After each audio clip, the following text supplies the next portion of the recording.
Episode 3 of The Mandalorian, the musical episode apparently.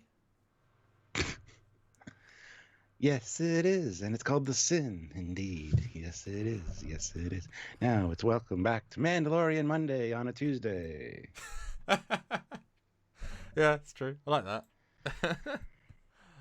Yeah. And he's frozen straight away. Because we're going to do Mandalorian Mondays, Mandalorian Mondays to do our reviews, but then we couldn't do it yesterday. So, Yes. yeah. Hi, guys. Yeah. I actually watched it yesterday, so for the first time for a long time I'd on live where I watched the thing the previous day. Normally it's literally like TNG and then within between 5 and 30 minutes it's fresh in my brain, but this, I gotta think back to yesterday. Oh goodness. Oh no. I've seen it a few times, so yeah. Nice. But yeah, it's nice we're now getting into the part of the we are potential sense of what the show might be, and we're now actually getting into the actual show. Although I'm kind of amazed that we're still only in the trailer content. Yeah.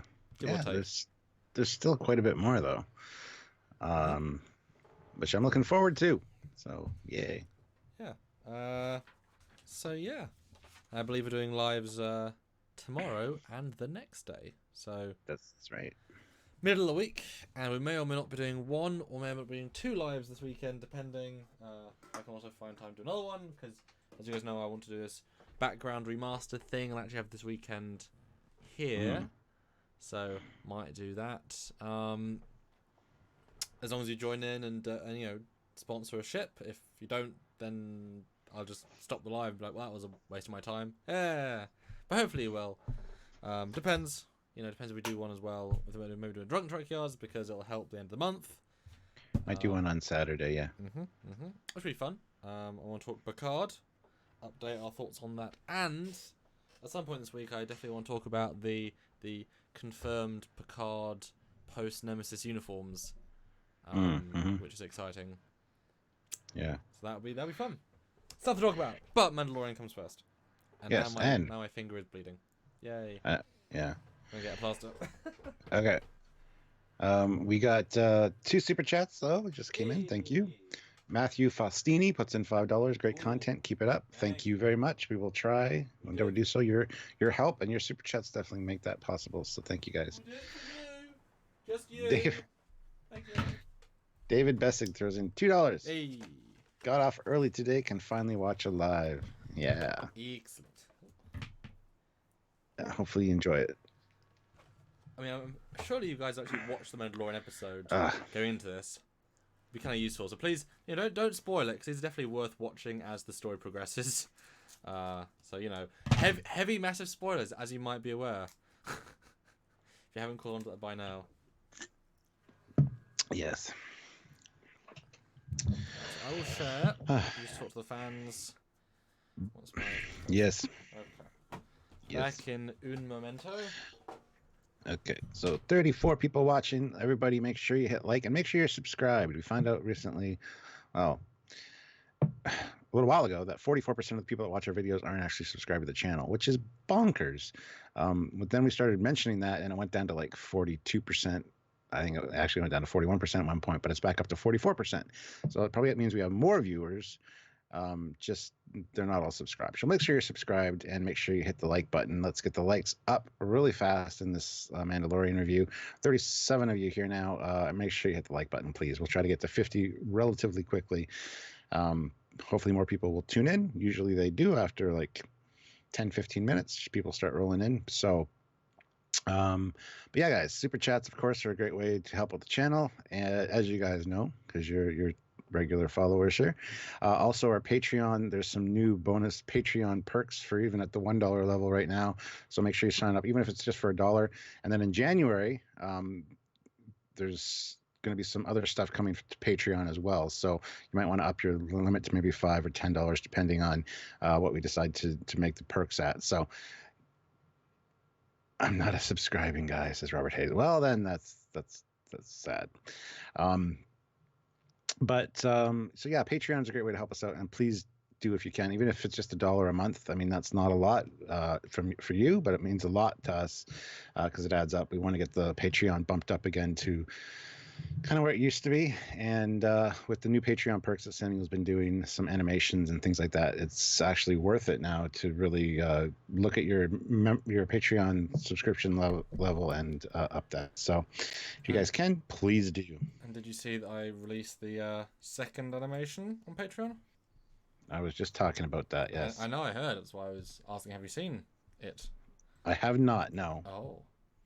No, I have not watched it myself, but... Oh. Well, actually, you have. It was the Voyager one. Voyager and Dog. Oh, yes. So I was like, which one is just like, that's cool? And I was like, that's a cool one. That is just like a... You don't often see that one. Yeah, brand new high-res renders by Samuel of ships you love and scenes you've never really seen before, and that kind of quality, plus the awesome art direction and coolness of Samuel's rendering. So there you go. And at my top level. Yes. And the first one was a remake of the Star Trek V zoom into the Connie around the moon, but actually with not a blue moon, properly lit planet, properly lit ship, and 1080p sexy. So it was like and also more 3D motion because it's all digital. So yeah. So if you guys want that kind of cool content, make sure you're a Patreon member, even at $1 a month right now. It will be going up in January, though, so check your Patreon levels. Maybe if it's just $5 a month. Still, it's not a lot coming out of your pockets, but it really helps us out, and it means the world to us, and it keeps us doing what we do. So, and hello to everyone in the chat. Mark Lawrence is here. Bill Barkley, a few other people. Thank you very much. 41 people. Everybody make sure you hit like. Let's try to get to 50 likes within the first 15 minutes. And 100 by the end, because we always want the 100. And Jeff says Marky Mark and the Trekyards bunch to Mark Lawrence. That's funny. All right, guys. All right. So, yeah. Hi, Bill. Bill's saying hi to me, so hi, Bill. So yeah, episode 3. What are your overall thoughts of episode 3? Ooh. Loved it. I wasn't sure if I liked it as much as the first two. On my first watch, but then the more I watch it, the more I really like this one. I think it's probably one of the best ones so far. A lot of action, lots of really cool stuff to see. A new astromech droid even, which of course I'm a sucker for. And Mandalorians galore. I love how it's even stated. Mandalorians are harder to find than Beskar steel these days. Meanwhile, they don't even know that there's a whole clan of Mandalorians living under the town that they're in. Yeah. So I mean, there's a lot of cool stuff in this one, and I love the fact that he's concerned about the little baby Yoda, and even he breaks the code a little bit by asking what's going on with that, but and then decides, and I love how it's a reminder of the little ball that's not a toy from his control that kind of gets him to. Yeah. Anyway, I thought it was great. It was a great episode. This show is a great example of how, if you give a concept time, you can have nice lingering shots that build up wonderful tension, wonderful pace, enjoy moments. Whereas normally a film, you'd have to be much more intercutty, much more quick. Might have the same scenes, but it'd be kind of fun to edit these first two into a movie, actually just do the what's just required for a movie. That'd be kind of a fun editing experience. I think for me this is the weakest of the three. I've only seen it once, but I mean I'm gonna watch them when they all finish and watch it as one big thing. Yeah. It was funny because that's what I thought with my first viewing. I was like, this is good, but I thought the first two might have been a little bit better.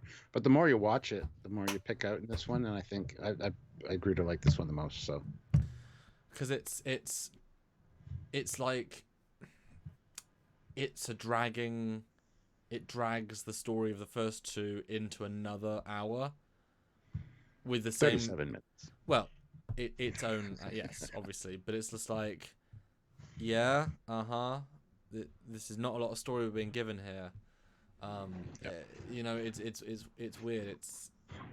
That's where the line is of then having too much time, So I think someone said online that this was meant to be like a 2-hour movie, and they stretched it to 10 hours or 10 parts of 40 minutes. And you can kind of feel, yes, this could have been a movie that was maybe 3.5 hours, and they just cut it down as you normally would in movies. You have a long script, whatever. Like it's fun to watch, but this one I thought was like, I don't know, it didn't resonate enough with me. I think. Although I think, part of that I think is the Mandalorian didn't say a lot. Like I actually like the dialogue scenes a lot. I think they're well written when they're given time to write. And almost those always always a highlight to the other episodes, like when they actually get these interesting scenes of people talking interesting things and memorable lines. This is a lot of like in between stuff. Well, I give him a lot of credit for. You assume as the hero of the tale that when he goes to the Imperial at the start, he is going to save him there and then. You think it's going to be the hero of the day, but no, it goes all the way until the point of no return to then return, which I like the balls for that. And yeah, it's one of the nice things, but it wasn't the most. I think it was the least entertaining for me of the three. But had some like it's building up the narrative. I think this might be a better show. In like after it's all finished, just binging it, just like let's watch the 6-hour Mandalorian movie. But like I said, I only watched it once, so. I think your opinion might change a little bit on a few more rewatches. So. And one thing I'll say is I'm very good at seeing things. So it's kind of like I might have seen almost everything in the first viewing. I don't know. Well, Matthew Faustini puts in $5, so thank you very much. I wish Star Trek would do right by the fans with a series that stays true to itself, like Mandalorian. Ah, yes, indeed. But do remember, Matthew, they've done things bad by the fans with the last 2 Star Wars movies and to some extent Solo. So I mean, it took them 5 tries to make one actually good thing. So all these franchises are doing this right now. We're lucky when we get something really good. And it kind of shows how this isn't even lightning in a bottle. It's like, I mean, does anyone not like this? You know what I mean? It's pretty much universally liked, like Endgame. There isn't that. Remember, Ryan Johnson said his goal is always 50% like, 50% hate, because that's the sign of a good movie or a good show. And it's like, or just make a good show that everyone likes, because you can do that. The problem is not everybody's going to like it. I've heard complaints about it already, and it's like, seriously. Well, okay, 75% then. I mean, I've heard almost unilateral like. Me too. But there are those few channels out there that, just because it's Disney, they're all over it. Oh, well, that's bias for bias' sake, isn't it? Yep. Weird. But yeah, Super Chat, your... RGD. Enterprise did it right and got cancelled. That's because Moonves was an idiot who didn't like sci-fi and didn't give a shit. And did Enterprise really do it right? I mean... Yes, a good 80% of the time, I would say so. 65. Ooh, that's... I mean, it wouldn't have got 3 seasons if it wasn't Star Trek. Yeah. You know what I mean? But season 3 and 4 are worth it, but season 1 and 2 are basic, and they should have known better. It's just weird to go from season 7 of Voyager, which is still good, to season 1 of Enterprise. It's like, well, why did the writing quality suddenly take a massive nosedive? Why did the character writing take a massive nosedive? It's like, it's the same... How do you suddenly forget how to make good TV... the next year? Yeah. It doesn't make sense. I don't know. Yeah. Who is Mayweather? We never found out really. Very forgettable. But yeah. All right. So let's get into it. It starts out answering one of the questions we've had. Does his ship have FTL? Yes, it does. So there you go. We always knew it did, but we never actually saw it. And we saw it twice this year. This week. Yeah. This episode. Yes. So yeah, good shot of the ship going into the planet, and then you get little baby Yoda crawling out of his thing because he sees a shiny little ball. And then we get the incoming transmission from Carl Weathers. Little bickle Carl Weathers. Yeah. Saying when you get here, just make sure you take the asset directly to where it needs to go. And congratulations, we'll see you soon. And I thought for sure with the way Baby Yoda was reaching for that control before the transmission was over, or just as it ended, the ship was going to like or something. But no, he just took the little ball off. So. Yeah. Oh, I thought he was going to do some sort of fun maneuver as well. It's kind of like it's a control, it's telegraphing that it's going to be a control. No, I like this scene because it's like the most intimate, small, cheap scene to make. I guarantee that star background is like a real star background is put on, cloth, because why would you bother to green screen it? You know what I mean? And I bet most of that is practical Yoda as well, practical puppet. Yeah. And it just shows you how much you can do in camera that, is a nice, clean, efficient scene, Yeah. But and it looked like Baby Yoda was going to eat this little ball. I know he's already eaten a frog, but Mandalorian's like, no, it's not a toy. Takes it away from him, and then little Baby Yoda is sad, and then he gets picked up, which is so cute, and put back in the thing. The cuteness overload, I'm telling you. And when he's standing down on the floor looking up at it, you just see like the top of his head and these big eyes. It looks exactly like Precious, my pug, when we have food. You see this like head just looking up, and it's cute. So. Anyway, there's some nice simple shots here that I like. And back to the planet. I did say in episode 1 it's quite an elaborate set, but obviously the more episodes it's featured in, the more money they can put towards it. And it, it's like, yep, it's this place again. Mm-hmm. But and nice slow build. Build. And they're walking away from the ship, and I love little Baby Yoda's ears flapping in the wind. As another ship comes in and lands. Great scene. And again, I don't know if it's practical or CG, but it's really impressive. Just the amount of hair on the puppet, whether it's CG or practical, gives it that little bit of realism that you need to really make it stand out. So kudos to them. One thing that you learn while watching Corridor Digital and those VFX artists reacts is that light goes through skin. So that if you don't do that, if you have a hard edge, then it looks wrong. So by having the hairs, you get all the little hairs getting the little bits of light. Now I'm actually betting, now that I'm thinking about it, that how they did the land speeder in Star Wars, they had it on a mechanical, actual drivable thing, and then they just drove it, and then they just removed it with a matte thing, so it had like blue screen. So I'm betting the reason it's in this thing the whole time is because there are puppeteers. There's like it's on a conveyor. And it's just moving it along. He's on blue screen. They're keying him out, and there's a dude underneath it who's puppeting it. And I mean, why else? It's a clever way of doing it. Because why wouldn't you make a puppet? It's more believable because it's believable because it's real. And it works. It works flawlessly, and it looks like it's flying because it is just with a thing that's holding up. Yeah, I'm looking forward to seeing the behind the scenes of this. Yeah, seriously. Because I'm really impressed with it, and I want to see where that line is between CG and practical. And I've said before, I really want the Blu-ray when it comes out. If it comes out, hopefully it do. Hopefully it will. It says looks like Baby Yoda is actually animatronic, no puppeteers.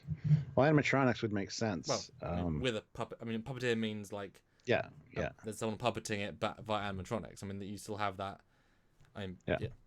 Both. I'm sure it's animatronic. There's also a puppet, and there's a CG. There's going to be a mix of all of those for sure. Yeah, exactly. And more Jawas. So we now have Jawas on 3 planets. How do you feel about that? Definitely not Tatooine native now. Yeah, it's fine. I mean, they're a trading port, small town, makes sense. That's what they do. So lots of strange creatures and costumes and stuff. Again, very reminiscent of the cantina or the Mos Eisley scene in original Star Wars. So, and Daz 636 says the captain is much louder than the commander. That's because I'm a loudmouth.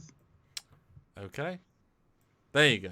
Now I'm much louder than you according to this, but it's also me talking normal volume versus your normal volume. There you go. Yeah. Huzzah! Thanks for letting us know. So he goes and delivers little Baby Yoda. And the stormtroopers come out, and I love Baby Yoda's reaction. He's like looking at him like, I don't like these people. I recognize these people. I don't like them. Why are you bringing me here? And he's just got that look of he can probably sense that the Mandalorian's likes him or cares about him and is a good guy. I was like, why are you doing this? It's really conveyed well with the expressions. So he's like, Daddy protector, but why? Yeah. Do you not think I'm cute? Don't enslave me, please. Yeah, it's nice. Yeah. And David Bessig throws in $5. Thank you very much, David. Fun fact, in the old EU, there's a number of times both Jawas and Tusken Raiders are seen on other planets, including Kyle Katarn's homeworld. It's true. Maybe that's why I assumed they were extraplanetary, but you didn't because you didn't play the games. Yeah. Maybe. So then we get talking to the governor chap. And well, before that, the stormtrooper puts his hand on the thing, and he's like, careful with that. Yeah.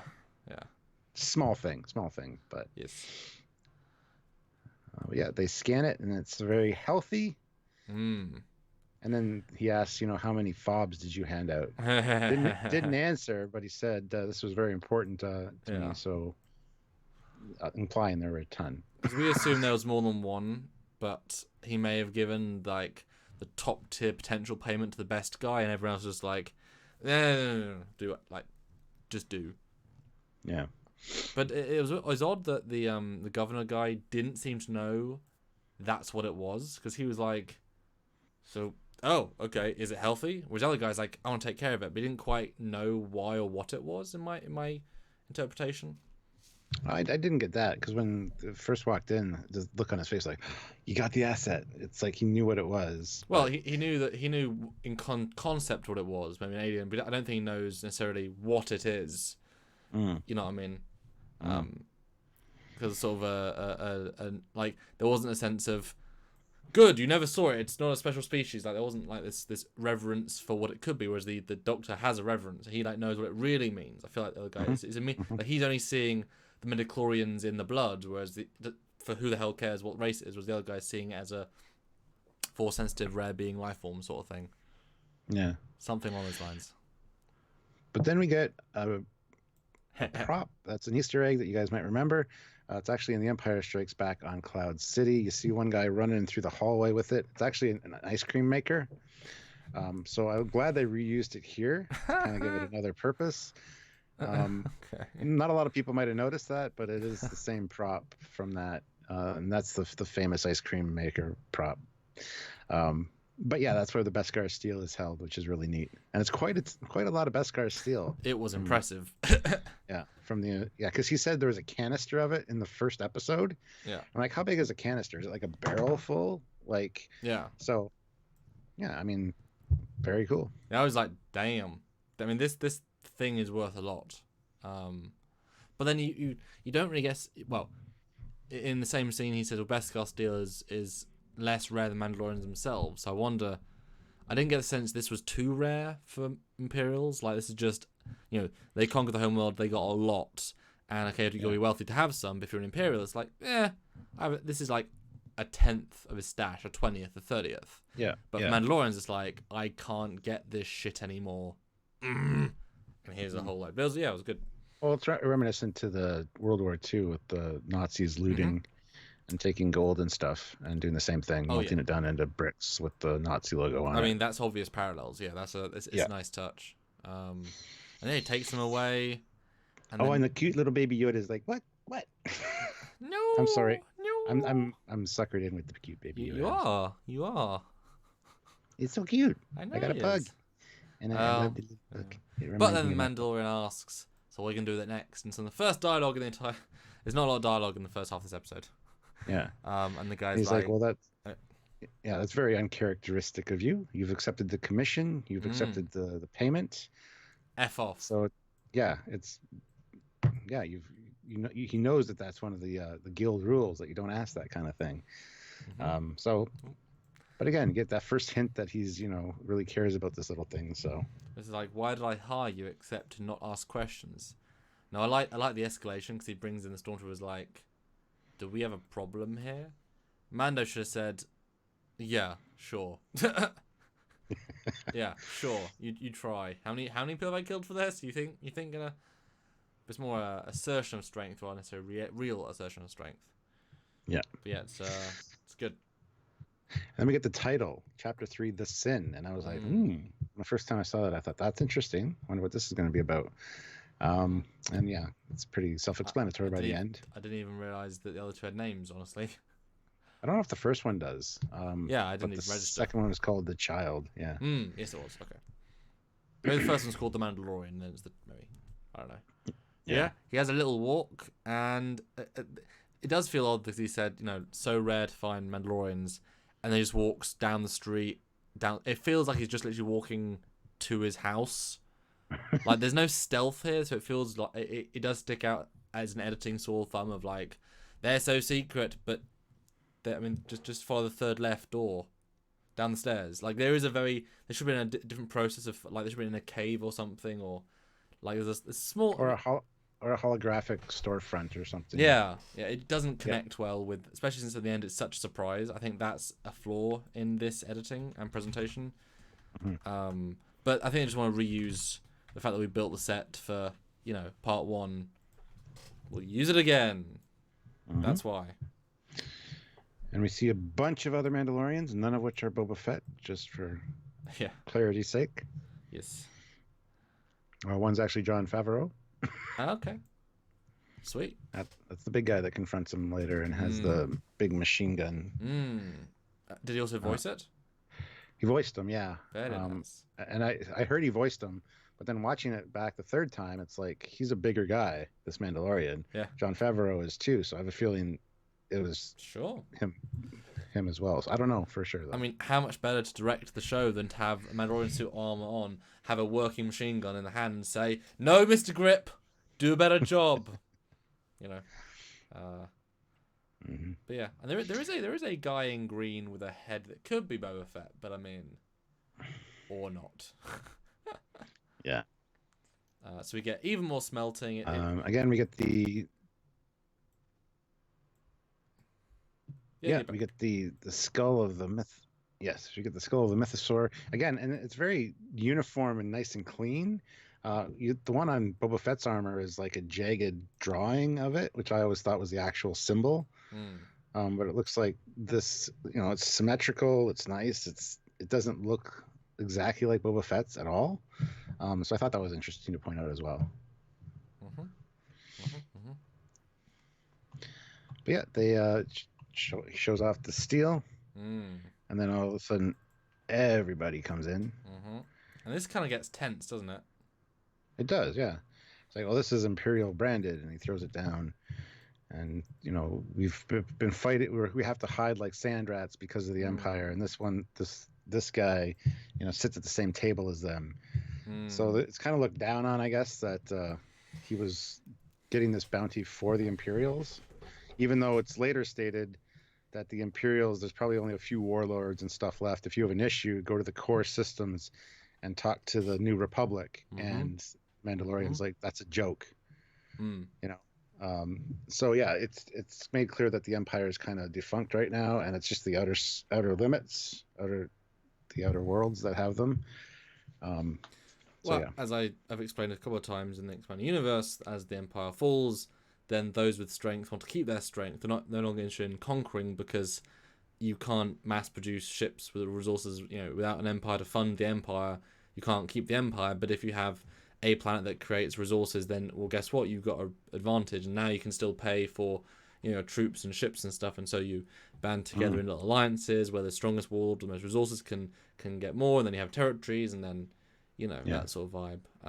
And Riak 67 says Boba Fett is not a Mandalorian. Yes, we know. We've pointed out in the last episode and a few times. Just mentioning Jango Fett. Just mentioning because people pointed out he was, and we had to point out no, he wasn't.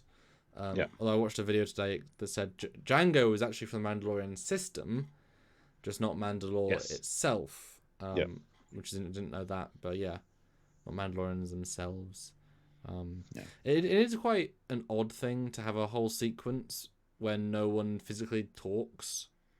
They audio talk, but everything's a voiceover. Everything's a, I mean, this must have been both easy and hard to film on the day, because all we do is, say the line, Dave.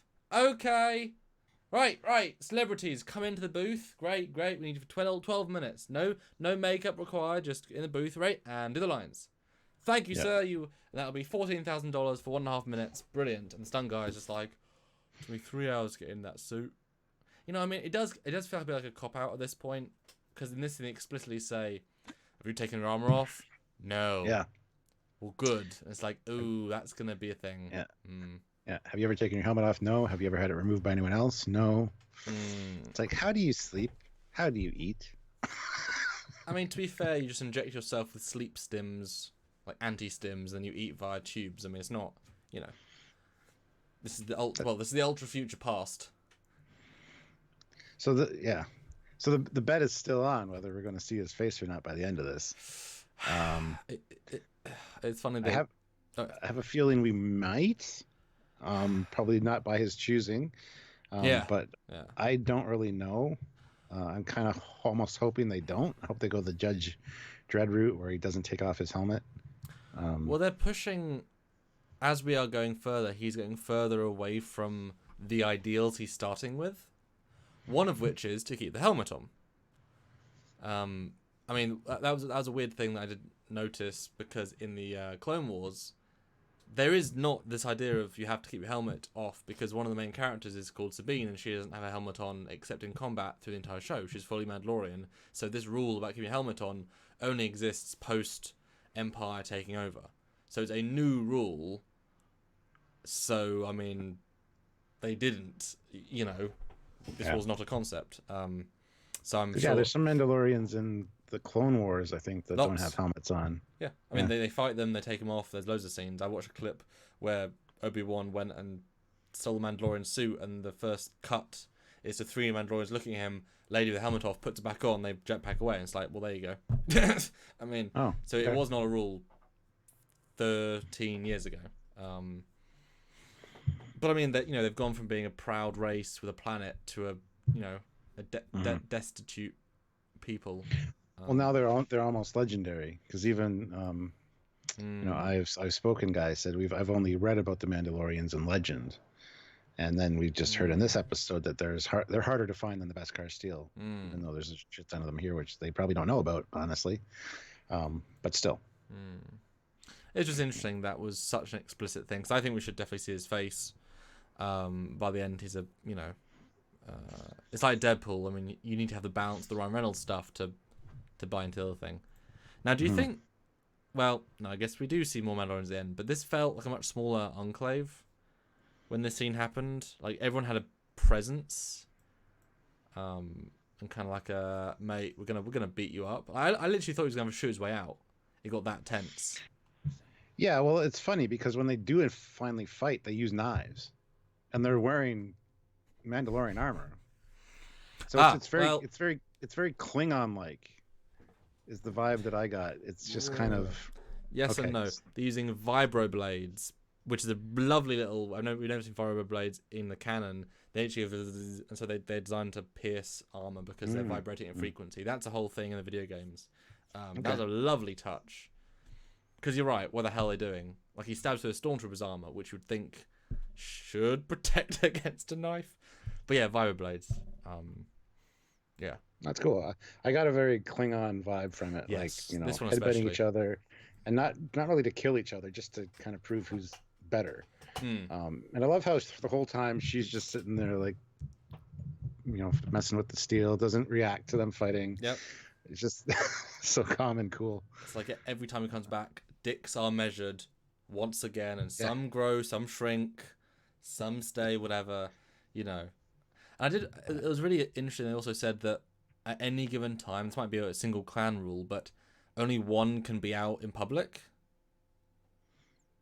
One. I didn't hear that. Yeah, that's why in the bar he's like, Mando. He calls him Mando because he thinks he's the only Mandalorian around in the area. Yeah. So he's just Mando, doesn't know his name. He said only one is chosen to go out and do missions. That's why he's the only one that's doing stuff.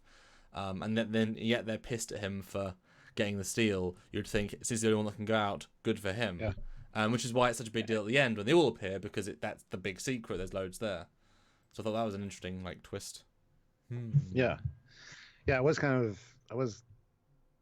of confused when they were kind of mad at him because he was getting the Beskar steel back to where it belongs in the hand of Mandalorians. So yeah, he might be working for the Empire, but he's also a bounty hunter. You got to take the bounties where you can get them, and if it can restore the Beskar steel to the Mandalorians, I don't know why everybody's so upset. I'm so surprised. Probably because they didn't have the chance to do it. Maybe Yeah. he's got all this honor now because later, Yep. He walks into the bar and it's like, hey, you're the only one that could do it. I'm so proud of you. Your win is my win, and he's got this reputation now. So I mean, can you imagine if you're all cooped up for 6 months and this one guy who you're better than goes off and makes good things just by being a basic Mandalorian? I think he'd be a bit pissed, Yeah. But no, it's good, and no, it's interesting tension between them all. I like it. But after the knife incident, we see a few more Mandalorians, different armor, different helmets. Really like the variation there. But they're also nicely similar. There's a level of too similar, too different. But if it's meant to be a style of armor where there's a reason there's a best one, it's nice they're so similar. They're not having to reinvent the wheel. They're just making slight color variations of said wheel. So it's actually kind of refreshing to have them look so similar. And it makes the armor a little more special. If most of them look standard, a special really stands out. It's like in Star Trek Online. If everyone has a custom uniform, no one has a custom uniform. Yeah. And then she asks him, what happened to your armor? And we find out about the Mudhorn. It was the Mudhorn that did this. And she's like, well, that will be your signet. I'll make you the Mudhorn signet. He's like, well, it wasn't earned. It wasn't an honorable victory. Somebody helped me. An enemy of mine. Well, why would an enemy help you? Because it did not know it was my enemy. So he turns down the signet, because she asked him about a signet in the first episode as well. So I guess he's newer. He hasn't earned that kind of prestige yet, which is cool. And then she decides instead of the signet, she'll make him whispering birds. Or what? Not whispering. Was it whispering birds? I can't remember what the rockets were called now. Whistling birds. And these are very rare, so use them sparingly. So, plus he gets all new armor, which is really cool. Yeah. No, this is I found the Mudhorn thing weird because of course I wouldn't want my sigil to be of the random beast that I beat because lols and egg and who the hell cares. You know what I mean? Give me a fighting lion, not the moose I happened to kill one time. Like it felt. It's like the first time you kill is your sigil. Well, shit. So but again, it's like the honor thing. It's like, well, maybe he is this young, is this fresh, but then why is he the one chosen to go out? I don't know. The story is more to be told. I mean, we have no idea the age of him from the context of the show. How could we? He's wearing armor. He could be fresh. He could be new. And it makes a whole set of armor. This is when I think the very we're trying to save budget. Let's repeat similar scenes because they clearly filmed this at the same time as the first version of the scene, and it feels very the same. I didn't like that. It doesn't add enough. Even the flashbacks. Every time she's forging him something, it triggers his flashbacks to when he was a kid getting attacked by the CIS. Yeah. But I just felt this is they shouldn't do this again. Like this is as much as you can do this sequence twice. You know what I mean? Yeah. It's not quite interesting enough the second time around. And yeah, the armband gun thing is cool, but I hate the fact they use it in this episode. I hate it. We'll get into that later. Yeah. And then he makes armor, and it's just basic silver. It's quite dull, really. Hopefully he paints it. I like it. I think it's cool. He had a cool red armor, though. He was personal, and now he just has silver armor. Like, it's way less original. Well, it's to show off the Beskar steel, too, I think. Because it's because she even said this will draw attention. This will draw, and I did like her little hologram of him with like armor, and I thought that was really cool. And then the whole molding it and then bringing it out and smashing off the clay that's on it. I thought it was really well done, actually. I just wish they hadn't done it in episode 1. Yeah. Like, it's would have been a nice payoff, but and I like the fact that we are building these flashbacks slowly, because I love seeing these CIS robots in live action. It's never been done like to this level of fidelity on a non-green screen environment. So that's gonna be, I hope the story goes further and further, because that's, this is them not being afraid to show the eras, and Star Wars is it's the canon. Use the canon. which I appreciate. And do you think then if his new suit is the bright silver, is that implying that his other suit wasn't Beskar steel, which is why it got damaged? Because I thought it was a bit weird that he gets slammed, it gets damaged, and is like, well, that was it. That's what I would assume, actually. Because then he gets the shoulder thing made for him, and it's like Beskar steel. It's like, yeah. So yeah, that's kind of what the vibe that I got as well. And I don't think that all Mandalorian armor is Beskar steel. Well, I think they hope it is. I mean, they hope it could be. Well, yeah. Well, Boba Fett's got a huge dent in his helmet. I mean, if it's Beskar steel, that must have been one hell of a hit. It could just be different material, right? That's why it's a cool story. It was one hell of a hit. Exactly, yeah. So I kind of like that then, if it's all the actual best stuff. Like, now he's actually got the upgrade that he needs, which is why he's so blaster proof in later episodes. We've seen that, you know, he can take hits and shrug them off. He could do that already, but also it did, I guess, get damaged. Ian Warrender, though, sent us $5 via PayPal, so thank you very much, Ian. Can't join you tonight. I'm British. 2, I'm writing a piece for Fleet Yards. Everyone head over to Fleet Yards page on Facebook after the live to check out our content. Yeah, Ian and the whole admin team have been doing a great job of like spicing up the Fleet Yards page on Facebook. So guys, if you're not a member of the Facebook group for Fleet Yards, Facebook now. That too, but go check out the Fleet Yards group as well, because lots of great stuff over there all the time. 78 people watching, guys. Everybody hit like. Let's get to 50 likes. Let's make Jeff pay. Come on now. And I hope you guys enjoyed this last Saturday, because we did release a Fleet Yards episode. Fleet Yards Command Carrier Farscape, 3.6 thousand views with 333 likes. That's pretty cool. That's actually pretty good. 10 dislikes, which is a great ratio. 89 comments, and we had some fun looking at the ever famous Rise Salcombs 3D model of it, some accurate scale with 2 variations of the official scale, and some concept art. Go look, have fun. There you go. Woo!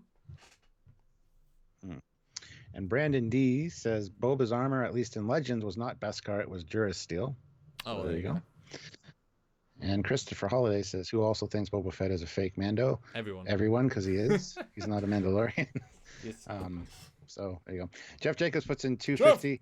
50 likes, again at 100. Loving the Mandalorian. Hashtag make Jeff pay. So well, hit like, guys. 53 likes. I want to see 60. I want to raise that to 60 right now. 60 of the epic likes. 54. Come on. 60. Hey. We can do. And Eugene $15 throws in 1,000 rubles and says 2 Disney things. No way to tell which planet the action takes place on without external sources. Too many not Tatooines. I don't like sand. I don't like sand. It is coarse and and rough, and it gets everywhere. Nice.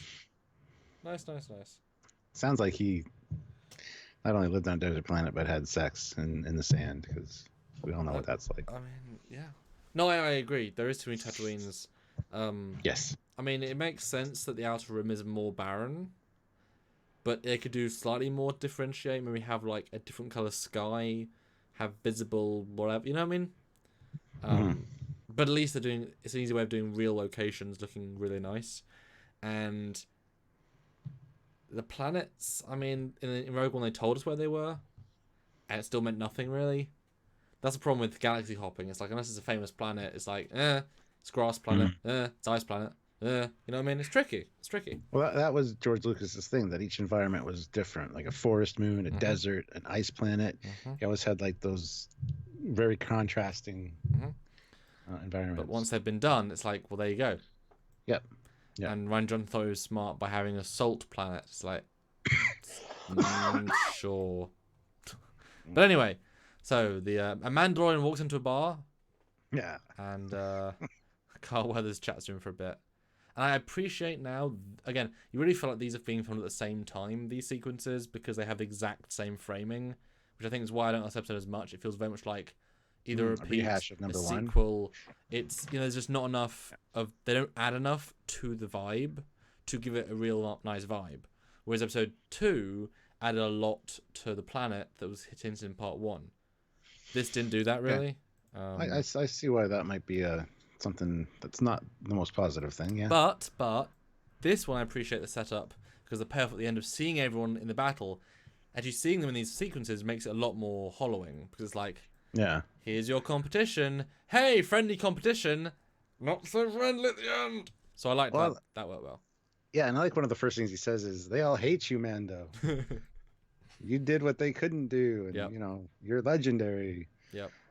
And kind of showing him off. It's like, yeah, because your win is my win. Yeah. And I'm rich too, and he's got like 3 bars of Beskar steel in his vest pocket. So I love that payoff later on. That is such a smart, well-timed payoff. And that goes exactly to the Western thing, where the bullet gets stopped by a cigarette case or a sheriff badge. In the case or a badge, yeah. Or the case of the Man with No Name, Clint Eastwood, he actually hung a stove door underneath his poncho. So when he gets shot, and then that's used again in Back to the Future 3 by Marty McFly, because he was a fan of the Clint Eastwood movies. Yeah. So.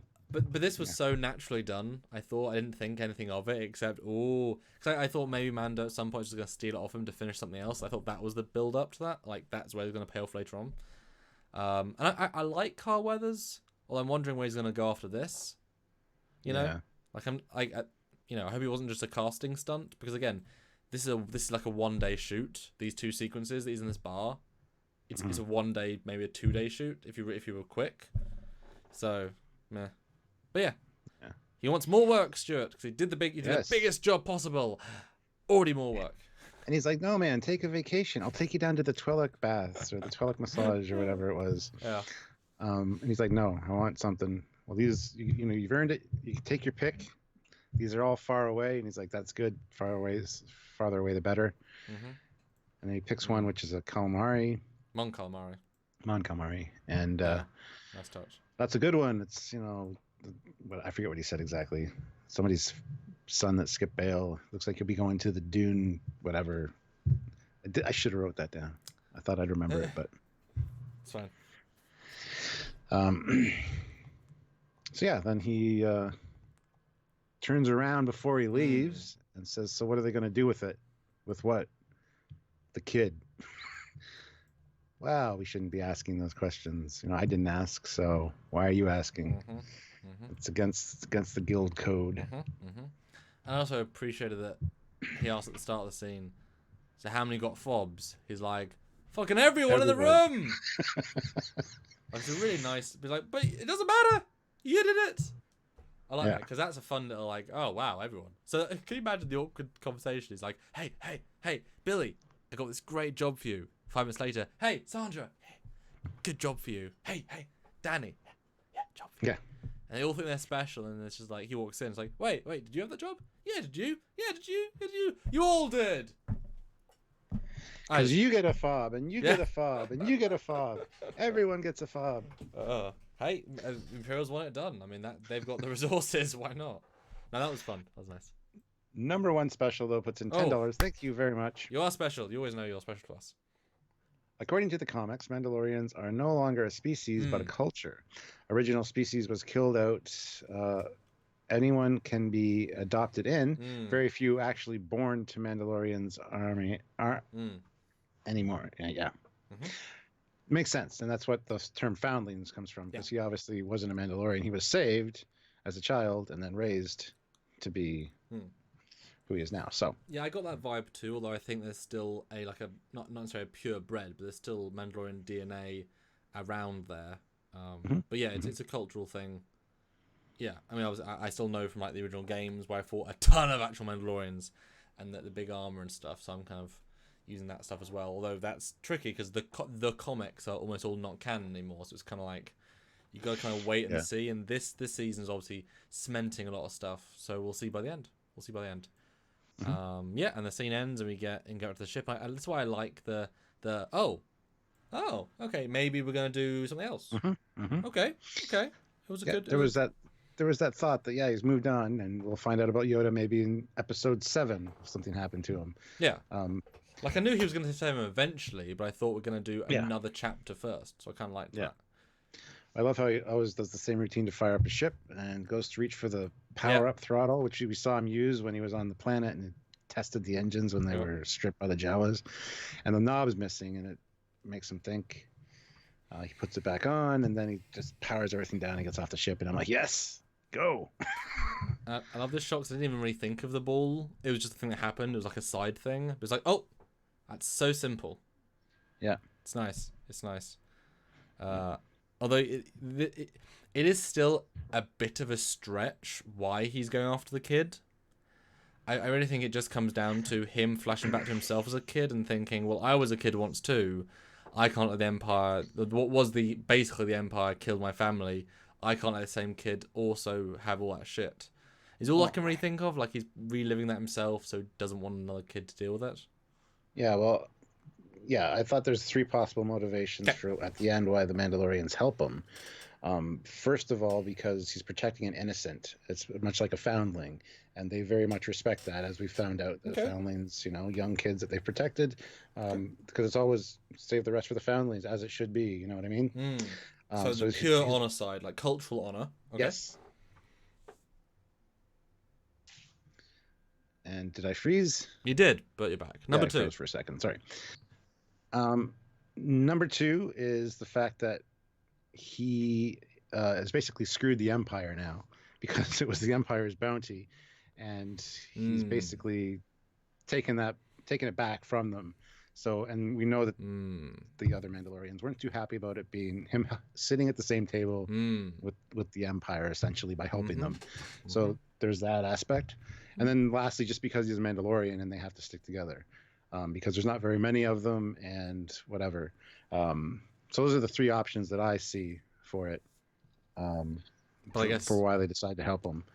But for the kid, but what? I mean, I was talking about specifically why he would go and help the kid. I mean, 2 of those still apply. Oh, just because he's really, it's cute. God damn it. Well, that's not a narrative reason, is it? I mean, it breaks the code. He's going against. I mean, there's all those reasons you shouldn't do it. I also got the feeling that he wasn't initially going back to save him, because what he does right now is he goes and he uses his thermal thing on his gun and actually listens into the conversation. To which the old guy, the governor or whatever, is like, just extract what you need to do and then be done with it. Get rid of it. So that's probably what actually motivated him to finally go and save him. I think he was just going to, because he had asked twice now, what's going to happen to him? I think it was his way of finding out what was going to happen. And then once it's kind of confirmed that the guys in charge don't want this thing alive. They just want to get what they need. And then I think that's when it was like, oh yeah, I'm going to get him back.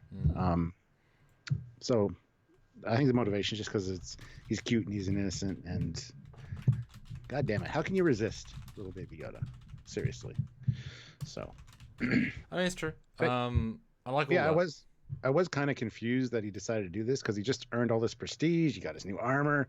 He's got the respect of the head guy of the guild, and a lot of hatred from everybody else, from the bounty hunters. But yeah, it's kind of like he got his reward, used it, got his armor, and then reneged on everything and basically took back the. It just takes a lot to throw your entire life, career, and honor out the window.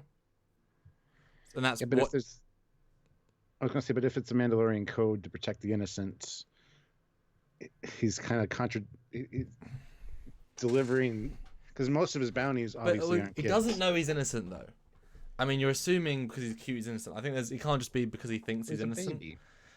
I mean, it's variable. I think there's. That's why I think him thinking of himself as the child is a good way of looking at it as well. But I think you're right. I think it's a build up of motivations, which I kind of like all the things you're talking about there. Well, James Roberts also said the kid saved him from the Mudhorn, so it could be that you've saved my life, I owe you a debt now. It could be that as well. I read that too. Problem with that though is that it was self-preservation, because if he hadn't, the Mudhorn would have killed the kid. So it's like he's helping to help him. It's just keeping you alive, sort of thing. It's not really actually, Yeah. Fleet Pass Swiftback puts in $1.99. Hey. Sorry I'm late. Holiday week messed me up. It's all right. Welcome. Maybe if you go, it's like more negative route. Maybe because he saw the Force, that you could think he not necessarily is worth more, but there's more to the story. Like, I don't want the Empire to have a Force sensitive. That's a bad thing. I don't know. Just best. I mean, it shouldn't be in their hands. Although, you know, taking the money and using it is like betrayal of everything. I'm sure the Mandalorians wouldn't. It's a whole other thing. But yeah, that was a good talk. I like we had very different ideas there. That was good. And I like the fact that he saw it through the scope, and therefore that's like, I gotta act. I can't think about this anymore. Just gotta do. You know, that's nice. Well, I think it was a combination of that, overhearing that conversation and seeing the little bassinet thing in the garbage. Yeah. It's like, this is what the Empire thinks of this kid. They don't want to take care of him. They threw away his, you know, and then the conversation on top of it, he's like, yeah, I can't leave him in the hands of these people. So yeah, I thought it was a combination of things for sure, but it needed maybe a little. I think it might be expounded upon in later episodes. 'Cause it did need a little bit more to make it feel earned. It's a little bit too, you know, the fact that we don't know which one it was is a little bit ambiguous. So hopefully it'll maybe the baby will force ask, but why? He'll explain. Well, maybe there was some force manipulation on the little Yoda's part too that kind of. I have heard that. Got into his head a little bit. I have heard that, but he's not surely weak-minded. That would, you know what I mean? It's very dependent on that. Well, not necessarily a Jedi mind trick, just a link, because he's so young, and he like, you know how young chicks and stuff, they imprint on another animal if their parent leaves or gets killed. Like ducks will imprint on cats and stuff like that. So maybe it's kind of an imprinting thing that linked them a little bit. Who knows? A lot of good stuff. A lot of good questions. And hi, Donnie. Donnie is here. Hey, Donnie. How's it going? So he goes up to the compound, rips apart the answer machine. Yeah. It's fun. All he's doing is like systematic. He doesn't know how many people are there. He doesn't know really how strong they are. But if he can kill any of them as he goes or distract them, that's worth it. Well, he's been in there a few times. He's seen like 5 or 6 stormtroopers. He's got some kind of knowledge as to what's in there. Maybe not how many exactly, but he also knows that the Empire is not exactly strong right now. And look at these stormtroopers' armor; they're not well taken care of. Yeah, and some are using just the low-end blaster. But another and that's a nice little subtle thing actually, because they're easier to get than the big blasters. You know. But I like though he's systematically kind of like getting them out and making it easy to be in there, which I kind of liked. Blows a hole in the wall, takes out some stormtroopers. Good scenes here, I think. I love the flashlight. It really modernizes it. Like that's all you need. And it's like modernized. It's cool. Although then you get these weird sequences of sometimes the guards hear the blasts and do something, and sometimes they're oblivious. And you think this is not the best choreograph. Like this isn't the smartest set of sequences. Because I said to myself, well, maybe some of the doors are armored, therefore they are soundproofed. But I thought, but you would set the alarm, so that's, you know, it's not the smartest set of sequences. They kind of forgot about that, which is a shame. But I like the ambiance a lot. It's like we haven't got much. Let's make it look really stylistic, and that'll get away with the lower budget in these sequences. Yeah. Well, I like how you actually use this as a little grapple hook to pull the one stormtrooper towards him and then kill him. Because right now, as you guys know, I'm playing Jedi Fallen Order, and one of the things is force grab. You can grab a stormtrooper from across the room, pull him over, and then impale him on your lightsaber. It's the same move, essentially. He's just doing it without the force. Well, I don't know about you, but I don't actually think this guy's a particularly great warrior. Like, he can shoot okay. He's got an okay arsenal, but he's not like a top tier. Like, the grapple is not the most useful thing. His flamethrower is not the most useful thing. He's not, you know what I mean? He's reasonably medium level, which I kind of like. He doesn't even have a jetpack. Well, he doesn't have... Which we'll get to later. But I kind of felt like these stormtroopers could genuinely do things to me. I'm going to take them out in, like, what I can do ways. Yeah. You know. Well, we see his Beskar armor and, you know, get hit. So it's not even scarred. It's not even like marked at all, which is cool. Easier for continuity. Yeah. But he finds the room with the little robot doctor bot thing that was in Princess Leia's cell. Yep. And the doctor, and he shoots the droid, And I love how the doctor's like, no, it's just a baby. Don't hurt it. Don't hurt it. Like they Yep. thought it was coming to kill the Like a baby. Terminator. And he actually says, if it wasn't for me, it would be dead by now. I've been taking care of it. So I kind of like this doctor so far. Mm-hmm. He's really done nothing to. It seems like he's being forced to do what he has to do because of the older guy. But he seems like a good enough guy because he insisted that it be alive in the first episode when it was, if you have to kill it, you can kill it. He's like, no, that was not what we agreed upon. Mm-hmm. He's probably raised it since, it was cloned or whatever the situation is. He's probably got some kind of link to it in that regard. So he does care about it, which I like. So hopefully we'll see more of this doctor guy, because I don't think he's necessarily a bad guy. I think he's kind of in a situation where he's doing what he has to do. So yeah, it's a weird situation with that guy, because he's part of the Empire, so he's just part of it. But there's not, again, when he sees Yoda clone person, whatever. And again, I'm sad that we know it's a clone. That's quite annoying that I was spoiled quite early on, but whatever. I don't get the sense that he raised it specifically, more that it's a wonderful experiment that he's like, this is really cool. Because he scans it like, oh, it's a healthy subject, not like, oh, hello, Derek. I named you Derek because I've raised you for 50 years. It doesn't have the same vibe. So I think he was part of the team, and that he was the assigned guy to this governor. Because we still got to ask, why was the Baby Yoda with the mercenary people? Like, how long has this dude been on this planet? Why is he on this planet? They clearly don't have, they had one random bit of equipment. All they need is a part of his body. It's not about the creature so much as letting him grow and we're still not there yet when it comes to storyline. But I'm sure this guy's going to come back a couple of times. And the tone's certainly fun, but it's all weird. It's all a bit off base, which is good. Yeah. And Mandalorian doesn't kill him, which I was really surprised about. I'll be honest with you. Yeah. He's not an innocent, is he? So. No, I kind of get the feeling that he does kind of care a little bit about the little baby.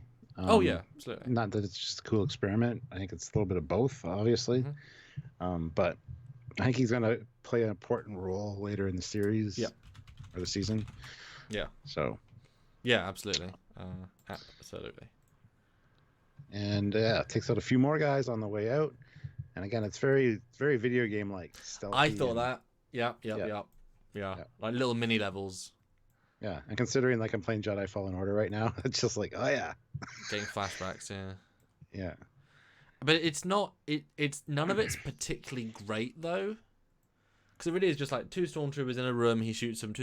It's all very. It feels low budget. Weirdly, they're saving money for bigger sequences. They just said, right, we've got these 3 standing sets. We'll do this. So it was okay, but at least it almost made 2 stormtroopers feel like a force. Even though when you realize his armor deflects bolts, it kind of makes it there's no tension. So it's kind of a weird feel. I don't know. Mm-hmm. I don't know. But he uses his flamethrower. Yeah, that was vicious. Toasts one, which is great. Yeah. And then he actually gets outnumbered. There's 4 or 5 of them. And at this point, he's like, okay, surrendering. What I have is very valuable. Mm-hmm. And with the way he sets it down, it seems almost too small to be Baby Yoda. I assumed at this point that he had set Baby Yoda down somewhere, and this was something else. Oh, like a bomb or something. Yeah. Right. Yeah. But then he uses the whistling birds to attack them, which reminded me very much of Yondo's arrow from Guardians of the Galaxy. I wish they would have come back. I wish they would go through the armor and come back and lock back into the slots. Or maybe one of them gets stuck in one of the armor, but most of them would come back would be kind of cool. Yeah. But I thought it was kind of neat seeing them, actually. This was obviously a call back to when he said 4 against 1. I like those odds. Yeah. But since each one can be killed with 1 shot and your armor takes blasts, this felt such a waste of your. Because if it takes Beth Starseal to make these, and he wasted on 4 low-end stormtroopers that weren't a threat, so it feels like a bit of a lame boss battle that was stupid. It looked cool, but boom, boom, boom, boom. Yeah. Wow, I saved 30,000 credits worth of ammo. So it felt a bit stupid to me, and I didn't. It was a callback to its own to season episode 1, but Meh. Yeah, that's why I would have thought I thought it would have been cool if they had returned to his Yeah.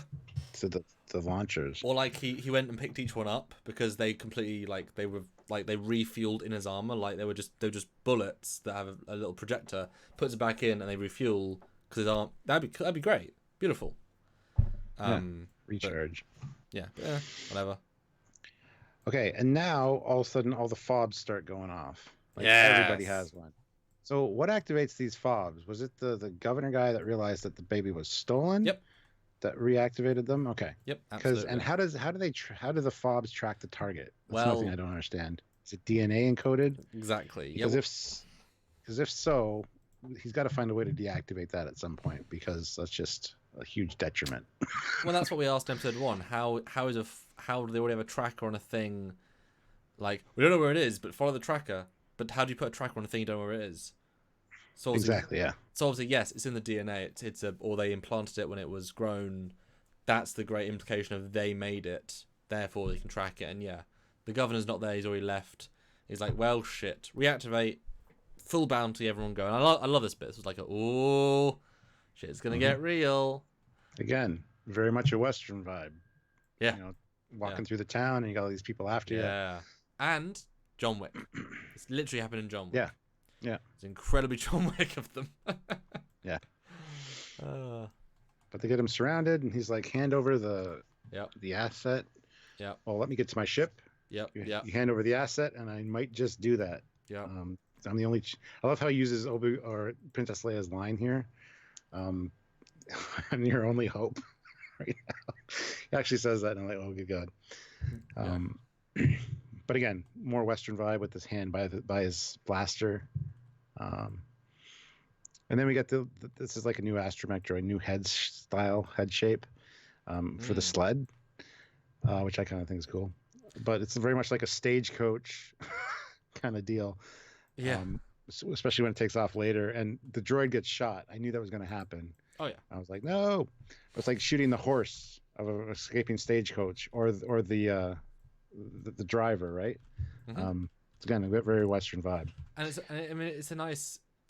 already a callback to episode 1, where he doesn't like the droid. Like this is it's a nice in-universe in-show callback. And guys, we haven't had a super chat in a while. Please support if you can. 83 people watching, 67 likes. We want to see more likes and more super chats. We aim to get a set amount each episode. Please help us out if you can. Jordan. Yes. Jordan Tread says, when was it stated yodeling is a clone? It wasn't stated ever, but apparently the Doctor has a cloning patch on his uniform. And you would think it'd be too hard to see, but they released a press image of him in full uniform where you can see it fully, and someone said, "Oh, that's a clone badge," and it's like it is. So that was a mistake on their part that Peel sleuthed it because this is one feature. That happens all the time. Yeah, that happens all the time with publicity photos and toys. They release the toys before the movie, and it gives so much shit away. Sometimes it's like, wow. Yeah, so it was a shame, but I mean, I don't want to know it, but someone told us. And this is a scene, this whole showdown, where I think its choice of grey makes it look a bit crap. Yep, I totally agree. This whole show is too dark. Just bump the colors up. I think I'd enjoy it so much more. I've literally color graded every single shot in a sequence to be brighter because it's daft not to. It's a weird it doesn't look good. It has a vibe. Yeah. But it could have had a better vibe. You know? Yeah. And Christopher Holliday, I totally agree. That last scene with the Rocketeer nod. That's exactly what I exactly said that to Sylvia at the time, because Rocketeer is one of my favorite movies. I love it. Wow. Had a very, very Rocketeer vibe to it. So yes, you're not the only one that thinks that. Trust me. I saw a review of the Rocketeer before I saw the Rocketeer, and I knew that enough to be like, No, I agree. Yeah. That is fun. I in theory like this battle, but there's so much going on though. It was so hard to get screen grabs. I was just like screen grab because I want to get more of the blaster fire, but every time I got a screen grab, there was like no blaster fire in it. It's like, damn it. So what do you and do not like about this entire sequence? Because I'm gonna try and think about what I like and don't like, but I want to hear your thoughts. Like, break it down, like up to the point of Mandalorian show up, because that's when it kind of like gets even more impactful. When the Mandalorian what? Sorry. When the Mandos show up, like the reinforcements. Like, talk to me about the battle up to that point, what you like and don't like. Because like I say, I'm kind of Not sold on it. It's one of those unrealistic gunfight sequences where, you know, the good guy is basically got a shield of protection around him. Because really, with the amount of people that were there and what he shoots first, he rolls into the thing, they would just shoot the hell out of the thing and he'd be dead. He says to the droid, "Go," and the droid's like, no, I'm not going anywhere. And he's like, "Just go." Shoots a blaster, points a blaster at him. I kind of love that, but it's the unrealistic aspect of it. There's just too much going on. There's way too many people here. If it would have been like 4 people, maybe 5, you know, hiding behind buildings and shooting, but he was surrounded by what? A good 13, 14 people at the beginning. And I mean, it's cool. He's vaporizing people with his gun, and Carl Weathers even points out, like, that's a powerful weapon. It's an impressive weapon. I don't know. It has that unrealistic Hollywood gunfight vibe to me. It's something that would not happen in real life. That's for sure. He would be dead. Yeah. Lookout Tower Radio puts in £1 with no comment, but thank you very much appreciated. Makes a difference. And welcome, David. That's okay that you're late. You're not really late because you can always watch on replay. I think the fact that everything was so grey hurts it a lot because it's all just visual non-noise. Like there's nothing really to see per se. The sled thing I thought was not the smartest decision in general. There's no sense of Baby Yoda surely he's quite fragile-ish. And he had no sort of connection with, hasn't put him down. There's no, it's a weird non-thing. I do like though his points a gun at the droid says go. That I thought was a fun little joke. Yeah, it's like self-preservation droid. I like it. That's fun. But yeah, I mean the fact that the thing takes the blaster bolts with no repercussions is like, well, are they all made of steel that can take blaster bolts? I guess why is it more armor? While the Stormtrooper is made of this armor, it should be like his armor is enough to protect him. You know, have the box is fine, but then be down Baby Yoda underneath him, and then you see him taking blasts, and then he's like, ow, like that's much more exciting. And you see, like, as they get closer, they pull out the big guns. They're assembling a turret, and that's what can get through. Like, there was no real sense of danger or pace here. I did like Carl Urban. I did like the bit at the start with Carl Weathers. That I thought was really fun. It's like, you know, like you said, don't do it. Let me do it. Don't do it. I'll go do it. Don't do it. I won't let you. But if like that, I thought was a fun, like they have chemistry. But yeah, I thought the battle was silly, and the disintegration was like seeing Rodian up close and then get disintegrated was great. See him through the viewfinder, then up close, then disintegrated. Yeah, that was fantastic. But we don't care about these non-bounty hunters. They're very generic. They're non-weaponized. They don't look. They're also not talented because they don't do anything good. He owns it's just not a good battle. It's not even really a battle, to be honest. No.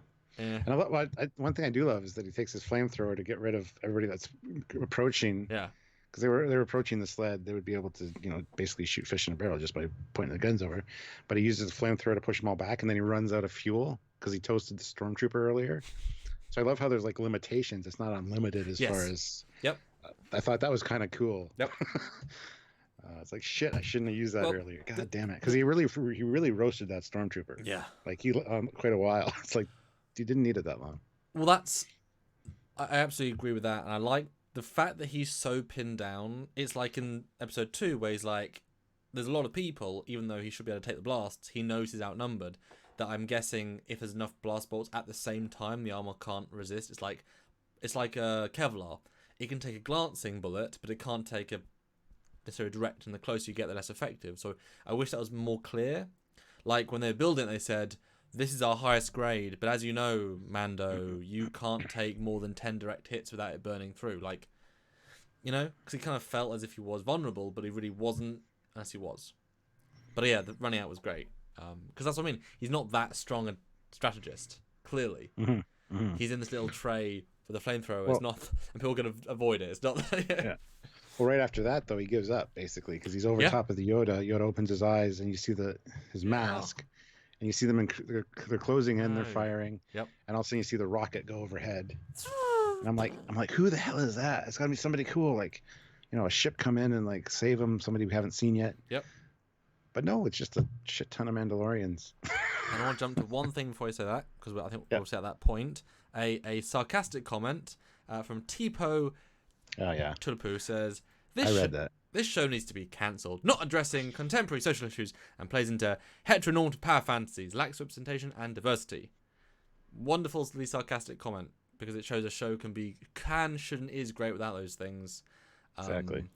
Because there is diversity. We saw Twi'leks, Rhodians, a blue one.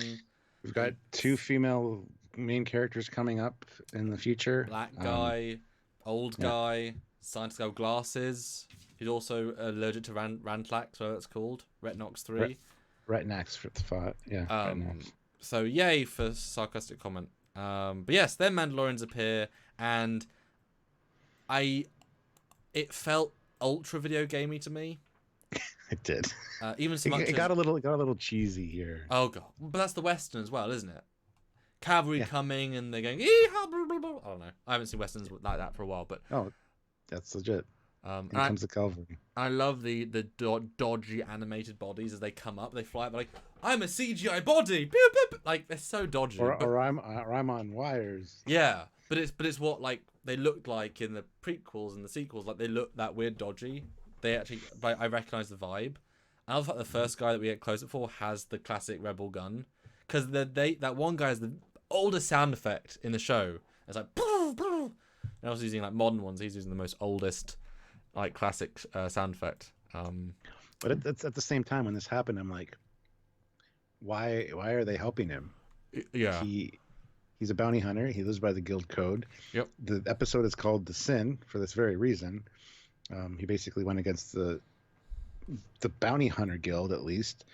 Sure, he's still a Mandalorian, but I was kind of confused at that point, and that's when I started like, why would they help him? And I came up with those reasons, you know. Yeah, my vibe is that, because now specifically on this sequence, is that you don't want to leave a Mandalorian behind. It's Mandalorian left behind. There's so few of them, and I mean his armor's worth a lot. I mean, there's multiple reasons. But, I mean, they know they can kill everyone very quickly. You know, one guy without flight. Okay, they bring in the pack, and I mean, if you do kill all of the witnesses, then I mean, is the secret really out? I mean, you know what I mean? I got that vibe as well. We're just gonna kill everyone, but it is weird. Like, how do they know? How easy is it for them to come up? Are the kids flying too? Probably not, because we saw kids in the first episode. It is kind of a weird Deus Ex. I wish like maybe 2 would come up, like his mates, like or the guy that really hates him would come and said, "Oh, but I'm not gonna leave." Like the other Rocketeer bit. That was nice. Like the guy that hates him respects him. Like I wish just 2 would like have been very like a epic macho moment rather than this kind of jokey.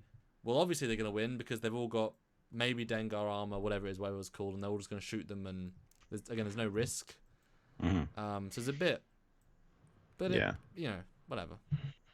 Well, he does get a nod or two from that guy that called him out earlier, Jon Favreau, essentially, saying, "Go, we got it, we got you covered. Get out of here." And what a big mini! I mean, I remember that minigun from games, but like, yeah, BFG. Imagine if Boba or Django used that. Yeah. Well, David Bessick puts in $5 and says, "This show is good because it's just telling you a Star Wars story. That's all we want. Just give me the Star Wars story, the good, the bad, and the ugly." That's funny. Yeah. Good call. Good call. Yeah, I mean, that's the thing. A narrative first, it can have its own political internal stuff. I mean, this is why Star Trek 60s was so good. It was telling political stuff via alien politics. It wasn't actually giving us hand-fisted, even though it was, but it was cleverer, except like when they find the independence, like the Declaration of Independence, that was like not hand-fisted, and it's shown as one of the worser bits. But there are ways of doing it. There's not ways of doing it, and people have lost all the subtlety and nuance of it, unfortunately. Yeah. Well, Tipo says another good comment. The Mandalorians stick together their way, and the code of honor overrides the other duties in their eyes. Yeah. It's a tricky one because he's never not built up the character enough yet. And we're being reintroduced to Mandalorian, so we don't really know all that per se yet. Yeah. So it is a bit tricky. This is probably a little bit unearned. But, I mean, maybe they recognize the Baby Yoda. Maybe they thought that the armor was enough to save because it's valuable enough. Maybe they were just pissed off at the planet and thought, F it. Or we could be as simple as, remember I said they were stir crazy earlier? maybe when they got an alert saying, "Oh, Bobby Mandalorian's in danger," you know what? I could do some killing. Yeah, do you want to do some killing? Killing? Yeah, okay. We're going killing. Yeah, let's go. Do it. We've been underground long enough, hiding like sand rats. Let's go. Haven't killed in 6 months. I gotta kill these 3, and the more we kill, the better the sandwich later. So it could just be that as well. And we do get a shot of the Mandalorian, who everybody thought was Boba Fett in the first episode. There's a great shot of him pointing his blaster. He basically has Boba Fett's helmet. He even has a scuff in the same place the dent was. It's got the red around it. It's got the viewfinder. He's a little bit bigger, stockier guy with less going on. He doesn't have Wookiee braids or the thing over his shoulders or whatever. Yeah. But that's I think the guy in the first one that everybody thought was Boba Fett, because it does look very much like him. It's reference. It's Easter egg. I mean, it's like we made one because that's one of the stars of armor, you know. Yeah. So when he gets on the ship, and you're instantly thinking, "Oh, the door's open. What could this mean?" And it does mean something in a very dark scene. So tough. Oh, this is really bad. Yeah. But yeah, Carl Weathers is there, and he's like, "Don't do it." Uses grappling hook to hit something which makes steam fly, and of course, carbon. Oh, yeah, good call. Yeah, yeah. Even though it's noise, so yeah. Oh, okay. And of course, fires a couple of times, misses him, and then the Mandalorian fires, shoots him out the back of the thing. Yeah. And then he takes off, and the Mandalorians are still clearing up the area as he flies away. You still see a lot of battle going on. Yeah. Well, I mean, they can't all be as crap as generic one dude. This is a bit I didn't like as well, because it's like a guy pointing a gun who's wearing full Kevlar. He's got a 32 armed at a go Kevlar and full battle armor. Don't do it or I'll shoot. He's like, okay, shoot. Okay, like he's a dumbass. Like I'd shoot for the spots between the armor. Like the neck. But it doesn't come. Like, he should have had something else. He just feels stupid, and that's a really it lowers the character a ton. Like, I was expecting him to say, "You know what? Screw this. Fine, I'm with you, Mando. I'll be your agent. We'll do this, you and me. We'll go out and do a planet." Like, something kind of fun. But they went stupid with it. I was like, fine, whatever.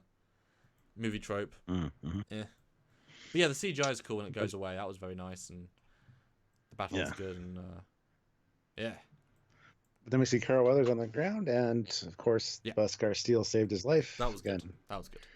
Very, very Western-y used trope. Not just Westerns, just overall. And I can imagine now, which would be quite a nice payoff, is that if he now knows the properties of it, like he thinks, "Oh, it's my lucky steel," might get melted into like an armor chest plate, so he's resistant. I can see that happening with this character. Yeah, lucky. I'm sure he'll come back later and be Yeah. Like he's I mean, he must be a merc himself. He's just went to managing mercs rather than, you know. So yeah, I can see that being a thing. Yeah. Then you get your favorite bit, Stuart. What's that? Then you get your favorite bit. Yes. The Rocketeer. Yeah, and it was the whole nod and the salute was great. And I love how right after he like banks off, Mandalorian's like, "I got to get me one of those." Yep. Yeah. And then it probably explains. I mean, everyone else had one who was an active fighter in that situation, so I'm sure he is younger. You know, something like that. Could be. Oh, where's he gonna sling his big, powerful disintegration gun?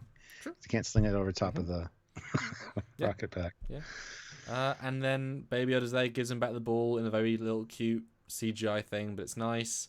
And then he FTL's away because we said FTL, and then honestly at the end I was like, oh, it feels like the story's done. Like it ends on a resolution note. Yeah, a little bit. Like it feels like Last Jedi. I was like, oh, where can I go from here? I want to know more, but I also feel resolved. It was a very weird feeling to end it. Well, that's why I think these first 3 episodes were like the pilot. And I broke it down into 3 parts, because you look at the lengths. You got 34 minutes, 31 minutes, and 37 minutes. Put those together, you get about 90 some odd minutes, which is the length of a 2-hour-long pilot, right? Or a made-for-TV movie or a low budget. Yeah. They said we're going to make an indie film. Yeah, 100%. Yeah, so I think that's why those ones are so short. So I think from this point on, we're probably going to get more of the standard 42-minute length episodes. At least that's my feeling. I don't know if that's going to be the case, but it just seems like these first three were one cohesive story that they chopped up. Or at least it was, or at least they pitched LucasArts or Lucasfilm. We'll make this first one, prove we can do it. They made this because like I said, they're reusing all the sets more than once, all the characters more than once. You can film a lot of stuff at the same time. This itself is like, we'll give you 40 million, make it, and if you prove it's good, make the rest. And therefore, then we can make expansive other stuff. So I appreciate that for sure. But I can definitely see it being like a backdoor pilot, or if they didn't know exactly what they were going to do with it. Because they could have released it as like 3 movies. That'd be kind of fun if they like the movie format or the TV. But that's why the resolution feels so strong, and it feels so like I saw it all, I've done it all.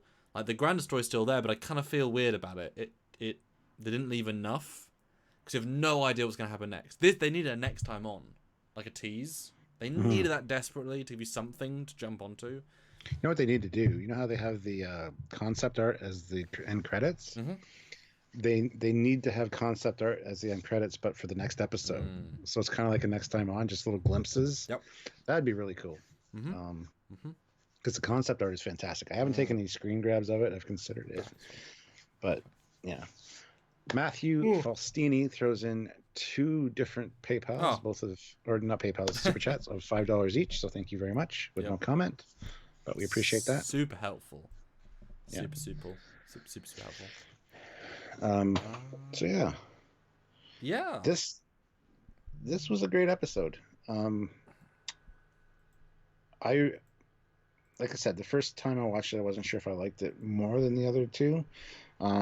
It had a different feel for sure. It was more action-based, more action movie kind of feeling than in the other 2. The other 2 seemed slower pace, a little bit. A lot less dialogue in the other 2. Well, I would say almost less than this. Like the first half has basically nothing.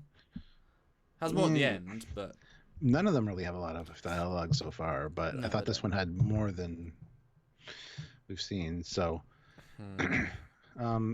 so I mean, after watching it a few times now, I really am kind of leaning towards this is my favorite of the 3 so far. Wow. Just because of the action and some really cool stuff in it.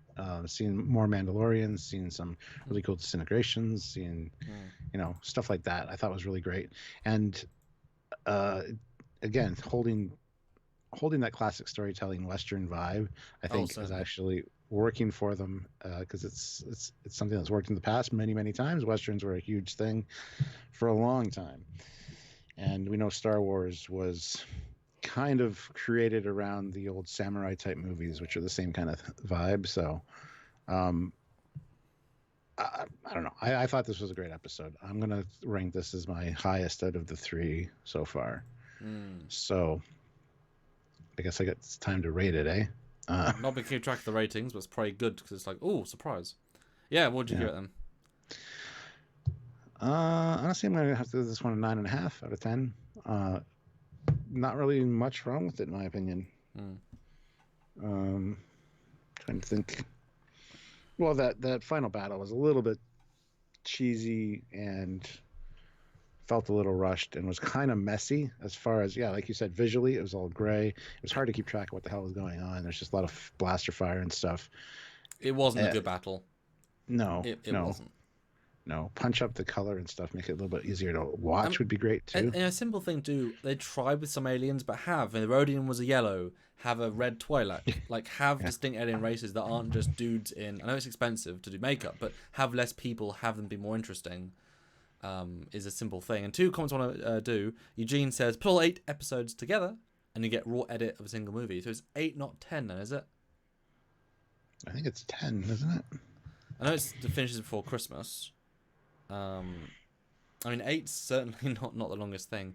And SWNWAR, S1, sorry, aren't these concepts in the end credits just screenshots with Photoshop fills on it? No, Jon Favreau said they were actually concept art that was shown to the lead actor and others. They were the original concept art for it. Only 8 chapters, and it ends on December 27th. Damn. There you go. So certainly not. But there we go. We're almost halfway through. That's disappointing, honestly. A little bit, yeah. And it does make you feel like they stretched a movie into a show, and it didn't need to be stretched into a show. Yeah. So 8 times, it's basically generous, 39. 312 minutes divided by, 90 is a movie. So it's 3.5 movies length. So it's a trilogy on its own. Which makes sense. This feels like one part, and then you got, The next part will be a lot darker after the next couple episodes. They're not going to lower the brightness even further, Stuart. I can't raise it anymore. No, I meant dark like the end of Empire. Like everything's on a downer. I know. Oh, okay. I thought you were stupid. I thought you were stupid. No. So yeah, 9 for you. This is my weakest of the 3. It wasn't funny. It was entertaining, but it wasn't a great payoff. The battle was lackluster. Mandalorian stuff. It's all gonna make more sense later on. This episode relies on a lot of the grand. Like the second one was all about what was in it. The first one's about the build-up. This one is about stuff that paid off later. So then I'm gonna give us an 8, 7.5, and then hopefully it'll probably get better after it's finished, because everything will make more sense. So I'll give it a 7.5. It was okay. Wasn't as good. If this was the first one, I'd think it was an okay show. For me, you do your own thing, but I mean for me personally, I do kind of want to make this edit, like to put these 3 into a movie, make it Mandalorian episode 1, the Awakening, and episode 2, then episode 3. So I kind of feel like you could really make this a really nice, really crisp movie, which I think, like you said, is probably part of it. So you wouldn't even cut very much, honestly. If it's 30 minutes, it really is a movie, but you wouldn't pace it the same. So yeah. I had a page off of notes. They were just like things that happened. Shiny armor, even I'm rich. Twi'lek, head baths, Mon Calamari. Yeah, just things really. And I said they managed to put a lot of emotion through the dude's helmet, but I do kind of wish he could take his helmet off to actually see his face, because I think the performance would, like the acting, will obviously present better. It's even with like Spider-Man, they make the eyes move and like you get emotion. They do a lot with his helmet, but there's also a lot of musical cues to tell us how to feel, I found. Yeah. But I mean, it's fine. It works. So good for them. Good editing. But it's kind of... And speaking of the music, the soundtrack has been spot on. I absolutely love this. Love the soundtrack. Again, it's got very Western vibes to it. And it works so well. Yeah, I actually downloaded the soundtrack. I don't know if you already have it, Stuart. I don't. I can send it to you. It's a lot of the same tracks. It's a lot of the same stuff, but it's great. I agree. It is great. It's not particularly imaginative, but it suits it really well, and that's what you want. You know. Aussie, that's nice. 9 out of 10. 9.8 for the episode, and 10 for Trekyards. Woo! 10 for us. 10 for us. Yes, thank you very much. 9.975 out of 10 from Jeff. See, I was going to say 9.75 for my score, and then I thought, no, I'm going to lower it down to 9.5 because there's probably better episodes coming. I mean, if you also think of that like TNG, you basically also some of the best content you've seen in the context of it. Like, you don't even give that for Star Treks. You know what I mean? I know. That's wow. You know, because there's so much Star Trek to compare it to, and there's so much in my mind as far as Star Trek goes. It's like, But it's definitely showing up, though. Rian Johnson. I mean, it's embarrassing, honestly. Yeah. Yeah. So, guys, last $20 would be great if we can get. Yeah, I was just gonna say, guys, if you guys want to super chat some of your scores for this, that'd be great. Or just in the regular chat as well. We love reading your scores, and we got some there. So if you guys want to do that, and yeah, if we can get some extra money before we're done here, that would be fantastic. Tomorrow we're going to be doing a TNG review. Or should we do the Picard costume reveal? We should do the Picard costume reveal, yes. Well, the comic comes out tomorrow. Oh, well, let's wait until the next day, so we might be able to get more stills. Yes, because I'm getting it. I'm going to download it tomorrow on my iPad, on my IDW app. So yeah, we'll do the TNG review tomorrow of the next one. What the hell was it? Well, I need to do pictures. I think Royale. Oh, yes. I like it. I like the The Royale. guilty pleasure one. The guilty pleasure one. So yeah, Hotel Royale tomorrow, I'm all and then the for it. Picard thing on Thursday. And hopefully lots of stuff to talk about that one. That'll be quite a full live. Although, did you see the picture of Picard in the third one, where it's his full body and his head, and it's such a shittily done Photoshop drawing thing. It looks awful. First one's okay. Did not see it. It's really bad. It's like, it's embarrassing, honestly.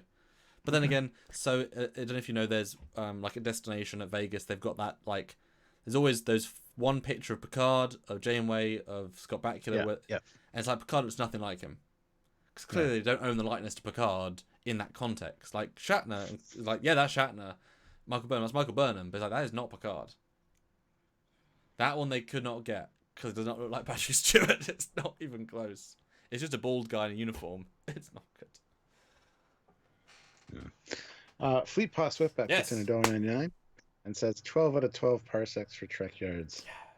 Thank you. Jeff Jacobs, $5. Thank you. The scene where she was hammering the armor and the flashbacks of his youth was some next level excellent. Really loving this show. So that's the one part of this episode I don't like. Well, you're not a flashback fan. Generally not. Sometimes they work. Yeah. This one worked in the first episode for me. Here it was like, repetitive. Okay, we've seen this. Thanks. I mean, and we didn't even get that much more of a reveal this time. Sure, we saw the doors open and we saw the droid, like, which is try good. to fire and something stopped Which is a good cliffhanger. Yeah, we still don't know who saved him necessarily, but yeah, it was. And I wish now they hadn't revealed the droidicas or the super battle droids in the trailer, because that would have been a great. Like, you couldn't tell it was in episode 1.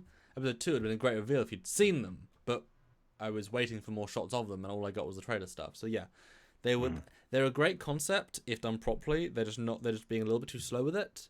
But that's the entire show, is slowly, gently, pacey storytelling. So it fits with the theme. And I'm looking forward to seeing where we go with that, because that's how we're going to learn about the character. Because he's not going to tell us. Well, Tipo, he had a comment there. You want to read that, Samuel? Trekyards, have you noticed how the Mandalorian's ship looks a bit similar to Serenity? Yes. We mentioned that way back in the first trailers. Yeah. Yes. Yeah, I mean, good for them. Very similar, flies and similar. The ship's growing on me. I didn't like it when I first saw it, but the more I see it, I'm really getting an appreciation for it. It's very cool. I think it's a nice underwhelming. Like, it just fits in. It has a little bit of character. It's not trying to be flashy or special. It's workman. It's a unique shape for the Star Wars universe, and we'll see more of it. But it's not trying to be the bomber in Last Jedi or the next flashy X-wing. The next Millennium Falcon. Yeah. Yeah, it's just a good choice. Yeah. How much want to make a bet the next episode starts with a space battle? That chase scene we saw in the trailers where it's getting shot at. I guarantee you that after he left this planet, there's ships going after him. I don't know. I think that's a great way to start it, with a space battle would be awesome, I think. I'm going to take I'm not sure we'll necessarily do that, though, for this format of the show, but I would love to see that. I thanks for remembering that. I actually forgot. I like the fact that we're going to see, like, Bounty now fighting him. Like, that's now going to be the running threat. But I don't think it'll be episode 4. I think it'll be more like a build to episode, like, 7. Or, well, I guess there's not many. 6, I'd say, probably. Because they have to find him first. Like, it'll be we think he's safe. Bump. Oh, no, there's a capital ship. Oh, no, there's other things. I think it would be fun. I kind of hope we full-on see, like, a Star Destroyer. I mean, you've got incredible 3D models from, Rogue One and others. See a Star Destroyer coming out of hyperspace, and his little titsy little ship has to fight classic, the classic stuff, because they still have a fleet. It would be kind of nice. I would dig as like a nice, like we said, they have a very video game-esque vibe, a lot of this stuff, which we also said in the second episode with a gun turret battle, very video gamey. So it'd be kind of fun to have a space boss battle with a Star Destroyer. That'd be cool. I'd dig that. Yeah, and Fleet Boss Whipback puts in $4.99. It's the Ford F-150 of the Star Wars universe, or the Chevy Silverado, or the Dodge 1500, or the Toyota Hilux. LOL. Yeah, it's like the workhorse. It's not a flashy vehicle. It's a workhorse vehicle.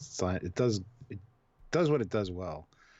Yeah. I'm surprised no mention was made of the Tesla the new Tesla pickup there. But anyway, Eugene puts in 500 rubles. So thank you very much, Thank Eugene. Appreciate it. Mandalorian ship is a baby Oh. of Serenity and The LAATI. Republic gunship, if you recall.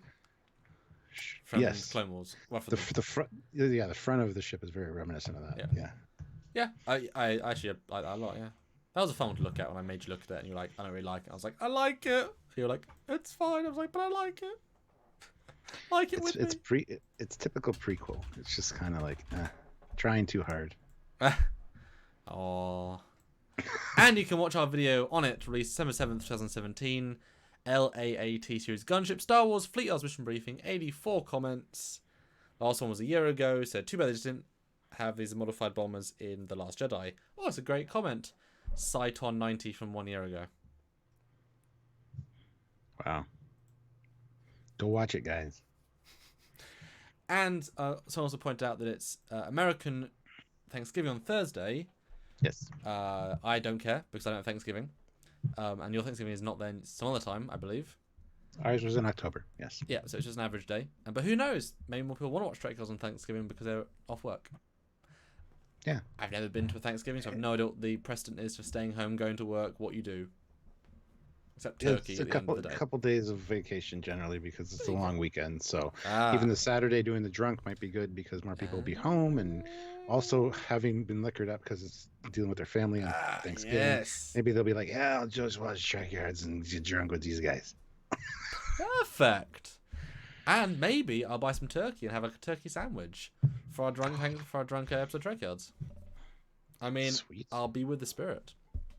Yes. So on that note, we'll see you guys tomorrow for the Royale. Please do join in. Thanks for all the support so far. As you guys know, this is a pretty bad week for us in terms of income for multiple reasons. So we're coming to the end of the month, and we're going to do a sale with some of the prints we've got to try and make up the difference, because currently we've got a massive deficit to what we can do to pay for rent, bills. Obviously, Christmas is incoming, so earning like substantially less than our average is awful. Because then if everything you make goes on presents, then you can't even pay for rent at all. So stay tuned. In a couple of days, we're going to do like a sale for prints and things. Lower than Indiegogo because we don't have the fees, which is great. Which, yeah, with Christmas coming up, might be a good way for you to get gifts for somebody that you know loves starships. Exactly. You know, family member or something. So. And we're looking to raise about $1,000 to try and like equal out this month. Obviously, if we get more, that'll go towards next month because Stuart's going to be busy with Christmas family stuff, so we're assuming less lives, which means income again will take a dive. No one's fault. It's just the reality of YouTube right now. It happens. But that being said, the end of January is Picard, which should see an upturn in our content, yes, as well as to the live extreme and participation. So yeah, it'll all equal out at the end of January. But these December and January are going to be rough months for us. So yeah, so like, just so you guys know. Yeah, so we'll do the sale. If you can make 2,000, that'll cover us for December as well.